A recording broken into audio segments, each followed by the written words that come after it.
전능하사 천지를 만드신 하나님 아버지를 내가 믿사오며 그 외아들 우리 주 예수 그리스도를 믿사오니 이는 성령으로 잉태하사 동정녀 마리아에게 나시고 본디오 빌라도에게 고난을 받으사 십자가에 못 박혀 죽으시고 장사한 지 사흘 만에 죽은 자 가운데서 다시 살아나시며 하늘에 오르사 전능하신 하나님 우편에 앉아 계시다가 저리로서 산자와 죽은 자를 심판하러 오시리라. 성령을 믿사오며 거룩한 공회와 성도가 서로 교통하는 것과 죄를 사하여 주시는 것과 몸이 다시 사는 것과 영원히 사는 것을 믿사옵나이다. 아멘. 이 시간 찬송 259장 함께 부르시겠습니다.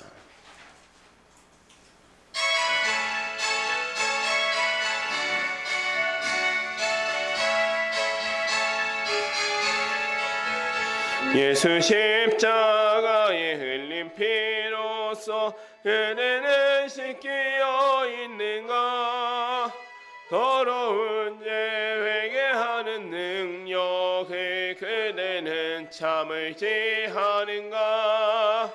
예수의 보혈로 그대는 씻기어 있는가.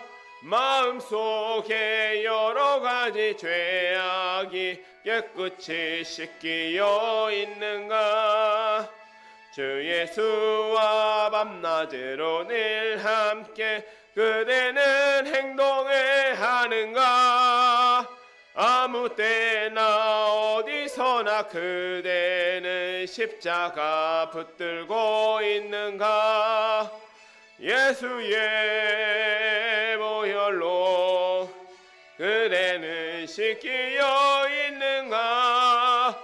마음속에 여러 가지 죄악이 깨끗이 씻기어 있는가. 주님 예수 다시 오실 그대는 영접할 예복이 있는가. 그대 몸은 거룩한 곳 천국에 들어갈 준비가 됐는가. 예수의 보혈로 그대는 씻기어 있는가. 마음속에 여러 가지 죄악이 깨끗이 씻기어 있는가. 모든 죄에 더러워진 예복을 주 앞에 지금 다 벗어서 샘물같이 솟아나는 보혈로 눈보다 더 희게 씻으라. 예수의 보혈로 그대는 씻기어 있는가. 마음속에 여러 가지 죄악이 깨끗이 씻기어 있는가. 아멘. 제가 기도하도록 하겠습니다. 거룩하신 하나님, 작년 한 해를 하나님의 은혜와 돌보신 가운데 보내고 새로운 해를 맞이하게 하심을 감사드립니다. 올해 첫 주일 예배를 통하여 주님께 영광을 돌리게 하시고 항상 주님을 찬양하며 살아가는 샤론의 가족들이 되게 하옵소서. 주님, 새로운 한 해가 떠올랐지만 사람들은 여전히 다투며 빼앗고 자기의 욕심을 따라 우상들을 섬기며 살아가고 있습니다. 이 땅을 긍휼히 여겨주시고 돌보아 주시옵소서. 죄로 인해 타락한 세상 만물이 주님의 구속함을 기다리고 있사오니 공의로운 해로 비추시는 주님의 공의와 사랑으로 이 땅을 치유하여 주시기를 소망합니다. 이 나라와 민족을 위하여 기도합니다. 수많은 역경과 고난이 있었음에도 그것들을 복으로 바꾸셔서 이 나라를 축복하신 하나님께 감사를 드립니다. 또한 이 땅이 흑암 가운데 있도록 두고 보지 아니하시고 복음 가운데 진리의 빛을 보게 하셨습니다. 이 모든 것이 주님의 주권적 은혜와 섭리임을 고백합니다. 이제 우리가 받은 은혜를 세상에 나누는 나라가 되게 하시며 이 일들을 위하여 위정자들을 붙들어 주셔서 주님의 공의와 사랑으로 이 나라를 인도하게 하여 주시기를 소망합니다. 또한 이 땅의 교회들을 붙들어 주시기를 위하여 기도합니다. 이 땅의 교회들이 새로운 해 새로운 마음으로 그리스도의 몸된 교회로서 사명을 감당하게 하여 주시옵소서. 아름다운 건물을 건축하고 자기들의 이름을 내는 데 집중하는 것이 아니라 그리스도의 몸을 세우며 복음을 전하는 일에 전념하기를 소망합니다. 또한 무엇보다 모세가 모압 평지에서 새로운 세대를 하나님의 말씀으로 가르쳤듯이 교회들이 새로운 세대를 말씀의 반석 위에 세우는 그런 일들을 감당하게 하여 주시옵소서. 우리 샤론 교회를 위하여 기도합니다. 주님께서 하나님의 말씀을 바르게 전하게 하시기 위하여 세우신 교회인 줄로 믿습니다. 비록 저희가 주님께서 맡기신 사명을 감당하기에 연약하고 부족하지만 주님께서 명령하셨으면 주님께서 이루어 가실 줄로 확신합니다. 오직 저희가 서로 사랑하고 주님의 말씀 가운데 순종함으로 주님께서 이루실 놀라운 일들에 함께 참여하게 하여 주시옵소서. 이 시간 말씀을 듣고자 합니다. 욥기 말씀을 살펴보며 많은 지혜자들이 하나님의 섭리를 말하고자 하지만 누구도 하나님의 뜻을 온전히 깨닫지 못함을 발견하게 됩니다. 저희가 하나님의 뜻을 함부로 재단하지 않게 하시고 이해되지 않아도 납득되지 않아도 겸손하게 순종함으로 주님의 뜻을 따르기를 소원합니다. 언제나 우리를 사랑하여 주시며 사랑과 은혜로 돌보시는 하나님을 찬양하오며 예수 그리스도의 이름으로 기도합니다. 아멘.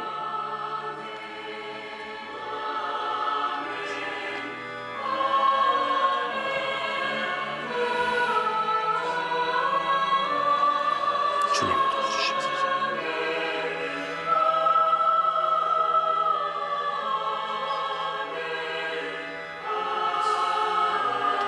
아버지 도와주시옵소서.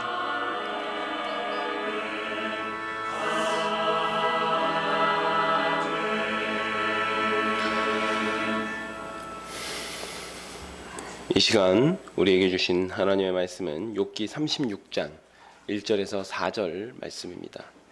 욥기 36장 1절에서 4절 말씀입니다. 구약성경 796페이지에 있습니다.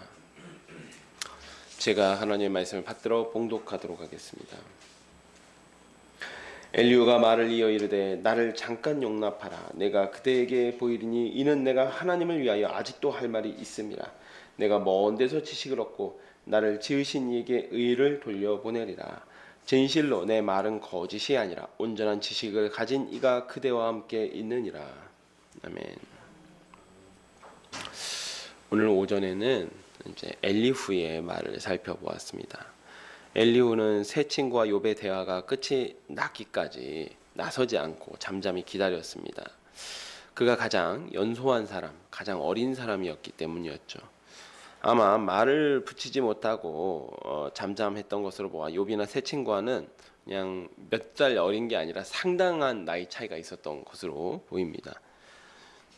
그는 세 친구가 욥과의 논쟁에서 이기지 못하면서 욥을 정죄하고 또 욥은 자기가 의롭다라고 끝까지 강변하는 모습을 보면서 자기의 혈기를 주체하지 못합니다. 그가 논쟁에 개입한 이유는 욥의 잘못을 지적하고 책망하기 위함도 있었지만 욥과의 논쟁에서 승리해서 지혜자다라고 하는 그런 영광을 취하고자 했기 때문입니다. 즉 자기에 대한 사랑인 것이죠. 욥이나 세 친구의 태도에 거룩한 분노를 드러내는 것이 아니라 왜곡된 자기 의로 욥을 정죄하고 있습니다. 엘리후의 이야기에는 세 친구보다는 조금 더 발전된 부분이 있었습니다. 세 친구는 욥의 고난을 1차원적으로 하나님께서 악인을 심판하신 것으로, 그러므로 욥이 악인이라고 주장하였습니다. 엘리후는 이보다는 조금 더 발전된 모습을 보이는 것이 그는 욥의 고난을 하나님의 징계로 이해했다라는 것입니다. 욥이 잘못된 길을 가자 그를 훈계하여서 올바른 길로 인도하시려는 하나님의 그런 따뜻한 사랑으로 이해했다라고 하는 것이죠. 그리고 욥의 말에 대해서도 욥의 말을 인용하며 결국은 욥이 하나님보다 의롭다라고 주장한다라는 것이라는 사실을 지적하고 있습니다. 그러나 엘리후 역시 하나님의 섭리를 제대로 깨닫지 못했으면서 멋대로 욥을 정죄하는 것과 다름이 없었습니다. 욥을 교만하다라고 지적하면서 자신 역시 교만의 죄를 범하고 있습니다. 그의 지혜는 새 친구보다는 조금 나은 면이 있을지는 몰라도 결국은 인과응보라는 자기가 이해하고 있는 하나님 그 한계를 벗어나지 못합니다. 또한 동기와 태도 역시 오만하였습니다. 이 시간은 엘리후의 마지막 말인 네 번째 이야기를 살펴보도록 하겠습니다. 36장 1절입니다.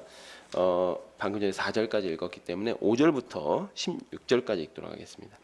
하나님은 능하시나 아무도 멸시하지 아니하시며 그의 지혜가 무궁하사 악인을 살려두지 아니하시며 고난받는 자에게 공의를 베푸시며 그의 눈을 의인에게서 떼지 아니하시고 그를 왕들과 함께 왕자에 앉히사 영원토록 존귀하게 하시며 혹시 그들이 족쇄에 매이거나 환난의 줄에 얽혔으면 그들의 소행과 악행과 자신들의 교만한 행위를 알게 하시고 그들의 귀를 열어 교훈을 듣게 하시며 명하여 죄악에서 돌이키게 하시나니 만일 그들이 순종하여 섬기면 형통한 날을 보내며 즐거운 해를 지낼 것이요 만일 그들이 순종하지 아니하면 칼에 망하며 지식 없이 죽을 것이니라.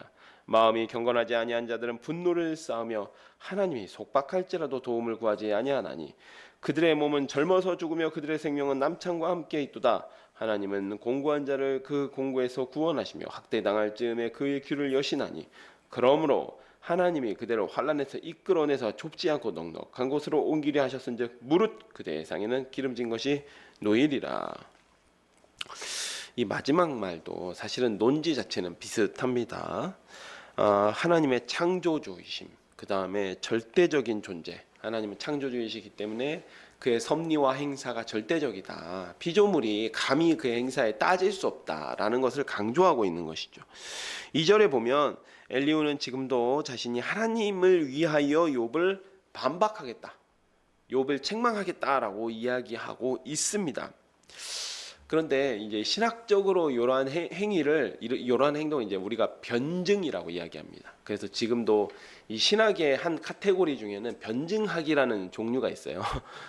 우리나라에는 사실 이게 많지가 않은데 미국 같은 경우에는 이 변증학이 상당히 발전되어 있는 학문이에요. 왜냐하면 그래서 미국 같은 데를 보면 이제 방송에서도 요즘에는 조금 덜한 것 같지만 공개 토론을 하기도 합니다. 이제 신학자, 변증학자가 나오고 그다음에 이제 무신론자가 나와서 공개적으로 이제 막 토론하기도 하고 막 2시간, 3시간씩 하고 막 청중들이 모여 있고 그러면서 이제 논하는 거죠. 마치 이 바울이 아레오바고 언덕에서 내가 알지 못하는 신에 대해서 이야기하겠다 하면서 이게 이제 좀 기독교 문화가 많이 자리 잡혀 있는 나라다 보니까 요런 이제 이 변증이 좀 활발하게 이루어지는데 엘리후는 지금 자신이 그런 일을 하겠다라는 거예요. 엘리후가 볼 때에 욥이 너무 오만하게 하나님보다 자기 자신을 의롭다라고 이야기하니까 내가 하나님을 대신해서 하나님의 입장에서 한번 하나님에 대해서 변증해 보겠다라고 지금 이야기하고 있는 것이죠. 엘리후의 이런 생각이 위험한 것이 사실 변증 자체가 나쁜 게 아닙니다. 변증 자체는 굉장히 필요한 겁니다. 왜냐하면 기독교에 대한 오해, 그 다음에 우리 이 교회에 대한 어떤 공격들을 굉장히 논리적으로 잘 정연하게 이야기하면서 그것들을 반박하고 또 그 가운데에 그 부분에 의문을 가지고 있었던 사람들에게 명쾌하게 그런 것들을 해석해주고 또 그로 인해서 또 전도의 기회가 될 수도 있는 것이거든요. 하지만 엘리후는 지금 그의 태도가 사실은 하나님을 변증하는 것이 아니라 욥을 꺾어버리고 싶다, 욥을 이기고 싶어한다라는 동기가 강하다라는 것이죠. 욥을 이겨서 내가 가장 지혜로운 사람이다. 이 세 친구도 이기지 못했고 그다음에 욥도 자기의 논리가 있었지만 결국은 내가 승리했다. 그 지혜에 대한 논쟁으로 내가 승리했다. 이런 영광을 얻고 싶어하는 것입니다.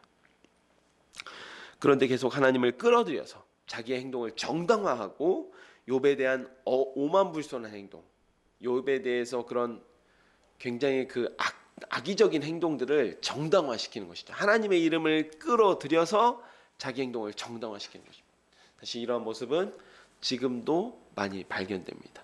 일부 조금 이제 좀 과격한 언행을 하는 목회자들, 좀 선이 넘는 행동을 하는 목회자들 같은 경우에는 이런 경우가 있죠. 근데 본인의 태도가 잘못된 것인데 계속 하나님의 이름을 끌어들여서 자기의 행동을 정당화시키는 그런 좀 마음 아픈 가슴 아픈 모습들이 지금도 많이 발견되는데 엘리후가 지금 그런 일들을 하고 있다라는 것입니다. 하나님을 이용해서 자기의 욕심을 채우는 사람이기 때문에 굉장히 위험한 사람이라고 할 수 있습니다. 자, 3절을 보면요. 먼 데서 지식을 얻었다라고 하는 표현이 있는데 이것은 자기의 그 지식과 지혜의 그 폭과 넓이, 깊이가 굉장히 방대하다. 굉장히 깊다. 약간 자기를 자랑하고 있는 거예요. 그러니까 나도 당신의 죄를 지적할 만큼 그렇게 공부도 많이 했고 그만큼 깨달은 지혜가 적지 않다라고 이야기를 하고 있는 것입니다.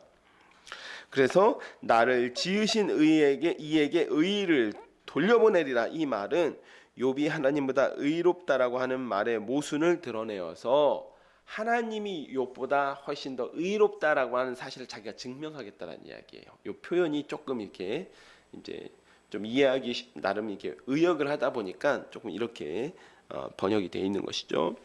엘리후는 계속 자신이 하나님을 대리하여 욥과 논쟁을 벌인다라고 이야기를 하고 있습니다. 4절을 보면 온전한 지식을 가진 이 표현은 누구를 얘기하죠? 엘리후 자신을 얘기하는 거예요.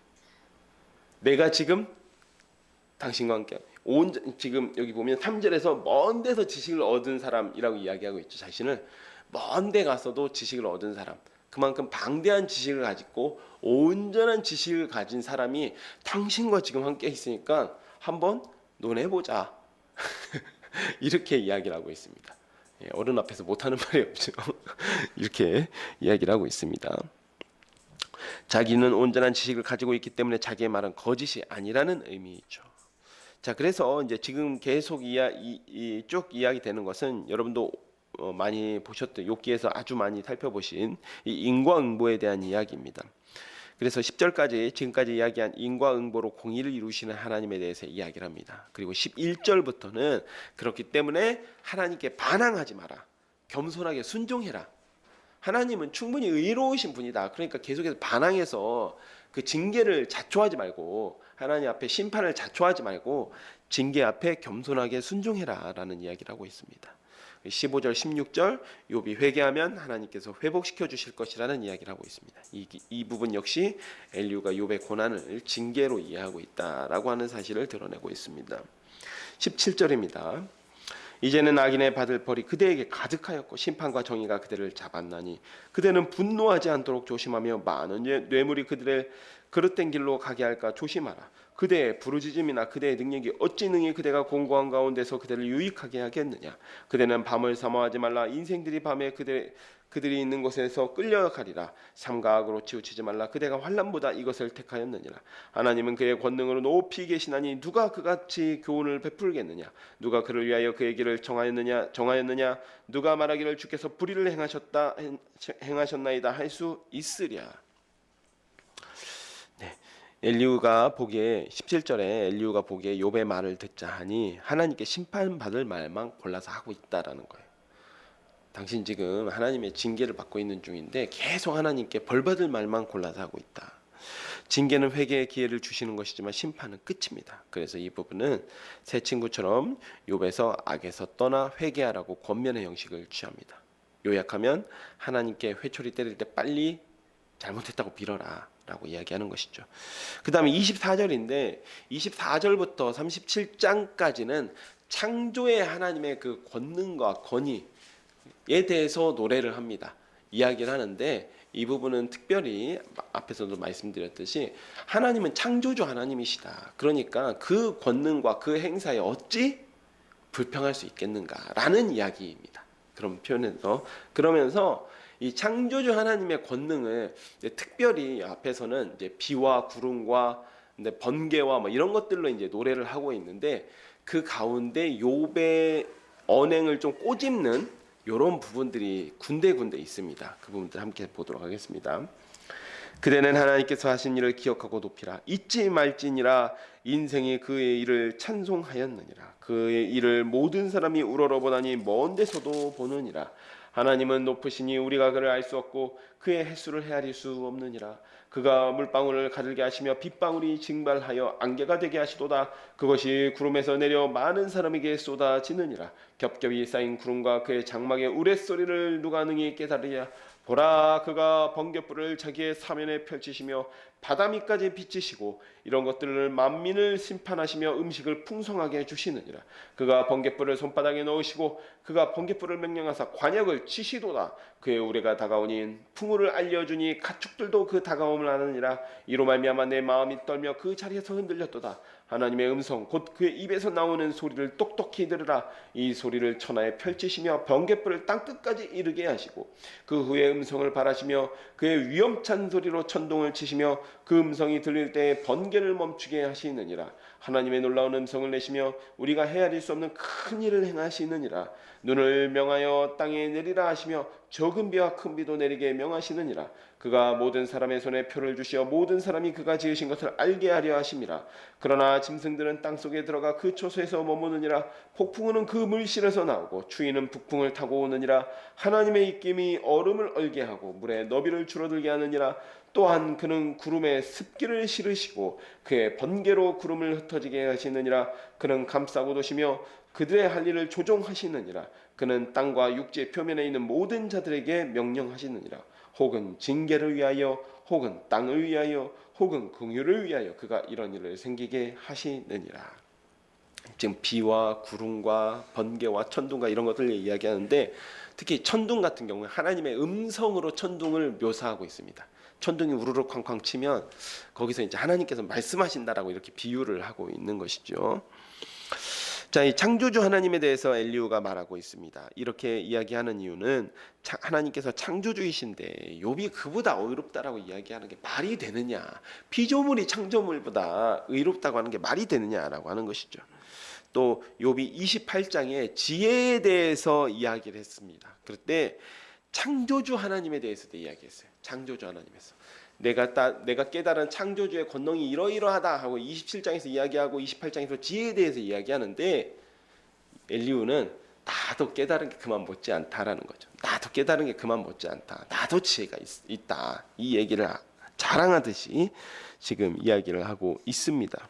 즉 엘리후는 자기가 소유한 지식과 지혜가 얼마나 대단한 것인지 과시하기 위해서 창조의 신비에 대해서 논하고 있는 것이죠. 욥기 36장 4절의 말처럼 자기에게 온전한 지식이 있다. 또 먼 데에서 얻은 지식이 있다라는 것을 자랑하고 있는 것입니다. 그러면서 욥을 정죄하는 게 옳다라는 것이죠.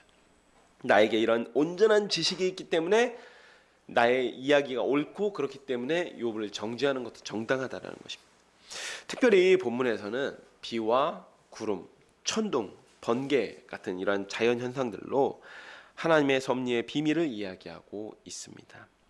욥기 38장 1절에서도 드러나듯이 여기는 이제 하나님의 임재를 표현하는 건데 하나님의 임재를 욥기에서 표현할 때도 폭풍 가운데 임하셨다라고 했어요. 그러니까 사실 이런 표현은 성경에서 종종 등장하거든요. 하나님의 임재를 폭풍 가운데 임하시는 하나님 이렇게 이제 표현하는 경우가 많은데 그래서 당시 사람들도 폭풍우를 하나님의 임재로서 이렇게 이해하고 있었다라고 하는 부분들을 알 수 있습니다. 그래서 31절을 보면 하나님께서 비와 구름을 내리셔서 땅의 식물을 풍성히 거두게 하신다. 음식들을 이 식량들을 풍성하게 거두게 하신다라고 이야기하고 있습니다. 또 32절에서는 이런 표현을 생각하시면 돼요. 이제 좀 그렇긴 한데 그 그리스 신화 같은 데를 보면 이 제우스라는 신이 있죠. 그 신이 무기가 뭐냐면 그 신이 이렇게 이지스라고 하는 아이지스라고 하는 이 방패를 가지고 있고 그 다음에 그 신이 무기가 있는데 그게 번개라고 합니다. 손에 번개를 들고 이렇게 번개를 쏘아 맞춘다고 하는데 마치 약간 그런 비슷한 이 이미지를 생각하면 돼요. 하나님께서 번개를 쏘시는데 악한 자를 징계하시기 위해서 번개를 쏘신다라는 거예요. 그런데 이거는 어떠한 것을 욥의 말을 지금 이 염두에 두고 이 말을 하고 있냐면 욥이 이렇게 이야기한 적이 있습니다. 자조하면서 하나님께서 화살로 자신을 관역을 삼아서 맞추시는 것 같다라고 이야기하니까 이 엘리후는 맞다, 그게 맞다. 하나님께서는 그 악인을 벌하시기 위해서 번개를 그 악인에게 쏘듯이 쏘시는 것이다. 그러니까 그 번개를 맞았으면 어떻게 되겠어요? 번개를 맞았으면 회개하라는 거예요. 지금 그런 의미가 숨겨져 있는 것입니다. 이 하나님께서 번개를 쏘신다라는 것은 그런 의미가 숨겨져 있는 것이고, 그 다음에 37장 2절에 이와 같은 위험이 가득한 하나님의 음성, 천둥 가운데 임하는 하나님의 음성을 들으라고 권하고 있습니다. 즉 엘리후는 그런데 이미 자기가 하나님을 대변하고 있다라고 이야기하고 있죠. 즉 하나님의 음성을 잘 들으라는 말은 무슨 얘기겠습니까? 그 하나님의 음성을 대변하고 있는, 내 말 잘 들어보는 거예요. 그 하나님의 음성을 잘 대변하고 있는, 잘 전달하고 있는, 내 말도 잘 들어야 된다, 그 얘기 지금 하고 있는 거예요. 이런 이야기들은 그 말이 숨겨져 있는 것이죠. 12절에서 하나님은 이처럼 모든 천지 만물을 조종하시며 사람에게 명령하십니다. 13절 욥을 징계하시는 것처럼 번개로 치시거나 땅을 위하여 비를 주셔서 식물을 얻게 하시거나, 이 구절은 하나님께서 폭풍우를 통해 땅에 비를 주셔서 그 긍휼을 사람을 살리시기도 하고, 폭풍우 가운데 번개를 내리치셔서 사람을 징계하시고 벌하시기도 한다 라는 의미입니다. 자, 14절입니다. 욥이여 이것을 듣고 가만히 있어서 하나님의 오묘한 일을 깨달으라. 하나님이 이런 것들에게 명령하셔서 그 구름의 번개로 번쩍거리게 하시는 것을 그대가 아느냐? 그대는 겹겹이 쌓인 구름과 완전한 지식의 경이로움을 아느냐? 땅이 고요할 때 남풍으로 말미암아 그대의 의복이 따뜻한 까닭을 그대가 아느냐? 그대는 그를 도와 구들장들을 두들겨 넓게 만들어 녹여 부어 만든 거울같이 단단하게 할 수 있겠느냐? 우리가 그에게 할 말을 그대는 우리에게 가르치라. 우리는 아둔하여 아뢰지 못하겠노라. 내가 말하고 싶은 것을 어찌 그에게 고할 수 있으랴? 삼켜지기를 바랄 자가 어디 있으랴? 그런즉 바람이 불어 하늘이 말끔하게 되었을 때 그 밝은 빛을 아무도 볼 수 없느니라. 북쪽에서는 황금 같은 빛이 나오고 하나님께는 두려운 위험이 있느니라.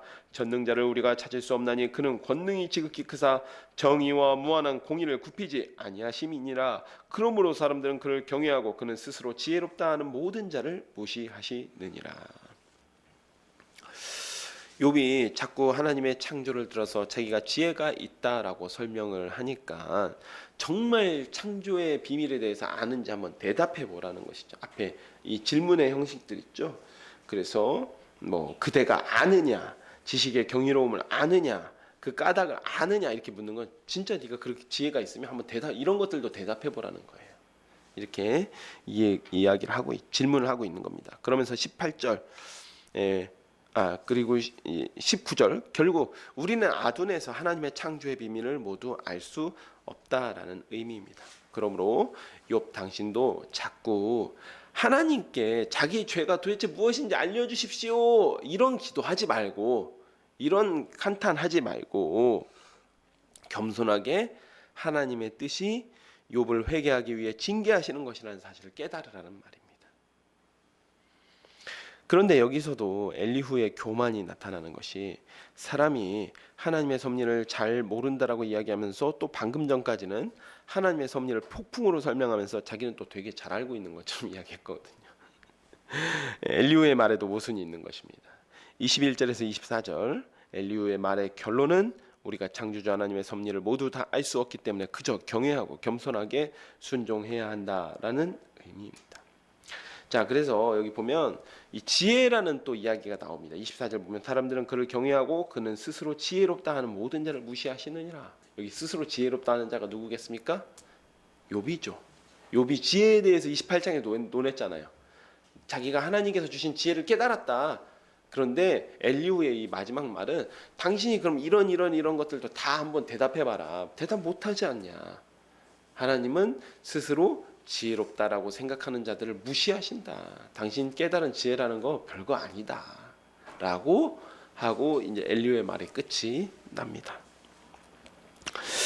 엘리후는 욥이 하나님보다 자기를 의롭다라고 한다는 엘리후는 욥이 하나님보다 자기를 의롭게 한다고 욥의 말을 왜곡하였습니다. 욥의 말 중에 문제가 있는 것들이 있었어요. 제가 욥의 말들을도 쭉 한번 저희가 보면서 욥의 말 중에 이런 부분은 좀 문제가 있습니다. 이런 부분은 이런 의미인데 이건 좀 과도합니다라고 말씀을 드린 적이 있습니다. 그러나 욥의 주장의 핵심은 자기가 이런 끔찍한 고난을 당할 만큼 그런 악을 행하지는 않았다. 나는 그런 악인은 아니다라고 하는 억울함이었어요. 그리고 하나님께 계속해서 한탄하고 탄식하면서 기도하는 것들이었습니다. 하나님, 제가 그런 죄인은 아니지 않습니까? 그런데 엘리후는 욥의 말을 살짝 비틀어 창조주 하나님의 섭리에 대한 살짝 비틀어서 창조주 하나님의 섭리에 대한 절대성을 증명하고 욥이 악하다는 사실을 말하고자 하는 것입니다. 그의 논리대로면 욥이 하나님보다 의롭다라고 했으니 하나님이 절대적으로 의롭다는 사실을 증명하면 자연스럽게 욥의 말이 틀린 것이 됩니다. 그리고 욥이 악인이 되는 것이죠. 또한 욥의 고난을 심판이 아닌 징계로 이해는 했지만 하나님의 섭리에 대한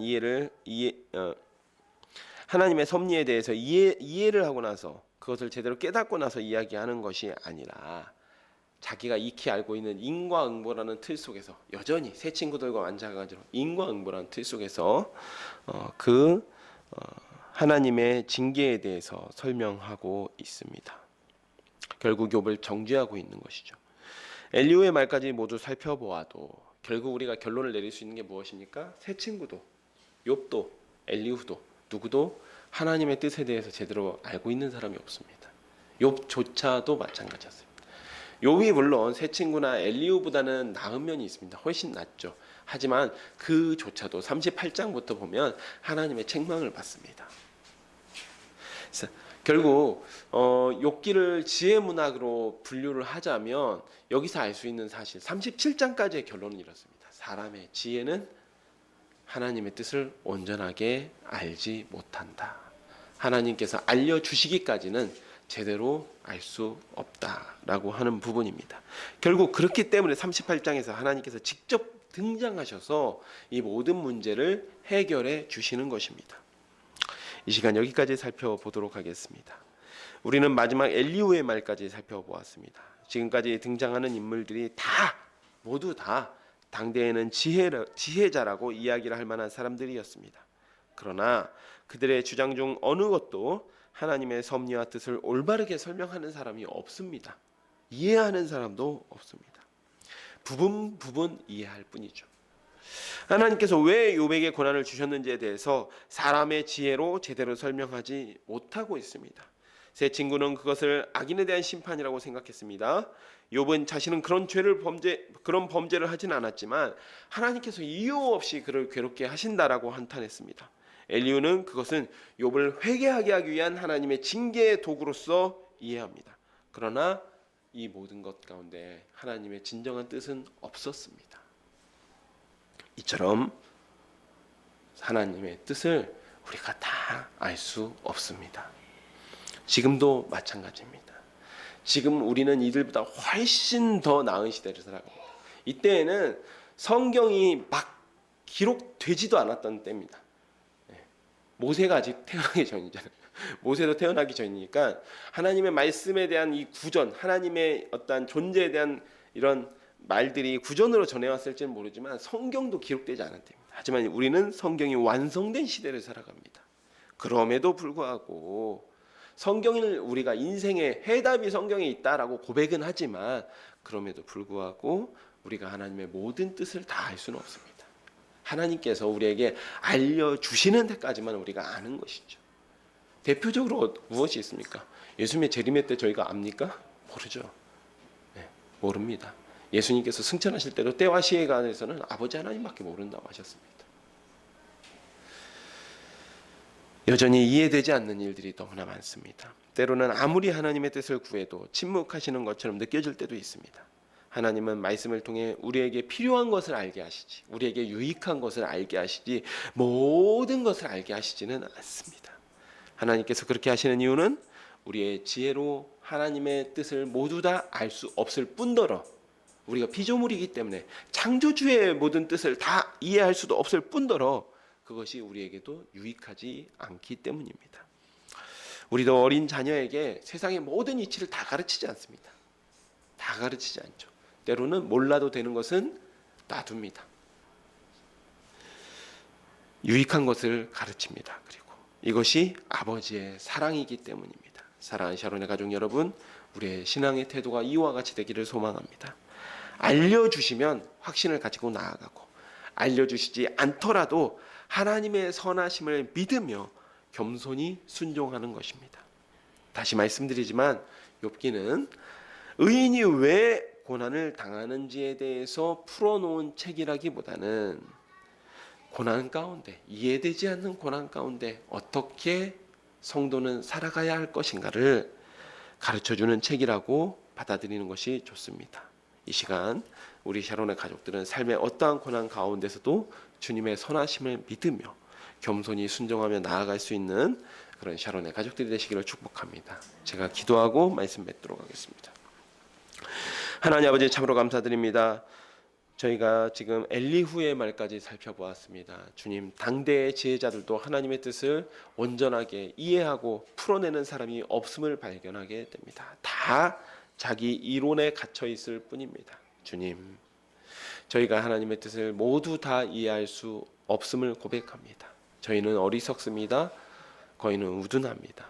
주님, 그러나 주님께서 알려주시면 믿음으로 나아가게 하시고, 또한 저희들에게 알려주시지 않을지라도 하나님의 선하심을 믿으며 겸손히 순종하며 나아가는 우리 샤론의 가족들이 되게 하여 주시옵소서. 예수님의 이름으로 기도합니다. 아멘. 이 시간 54장 찬송하신 후에 주기도문으로 예배를 마치도록 하겠습니다.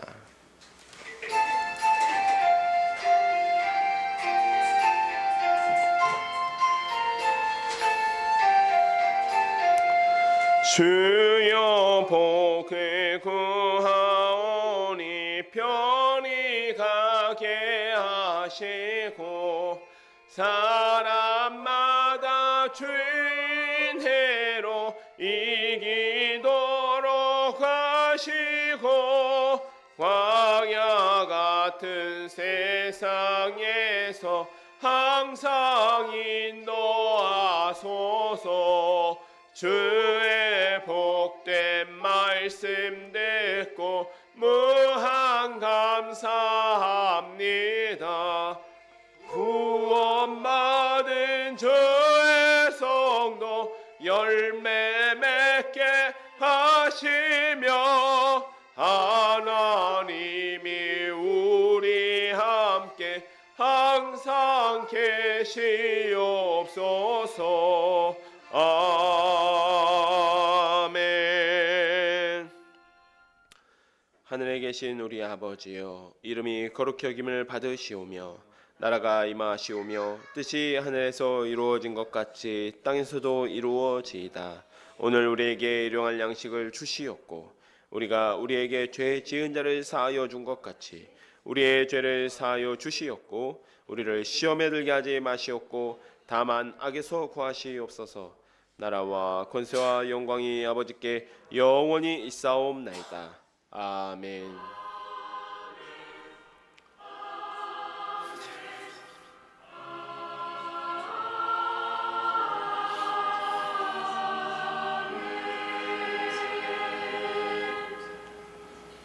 네, 예배 마쳤습니다. 하나님께 영광과 감사의 박수 올려드리겠습니다.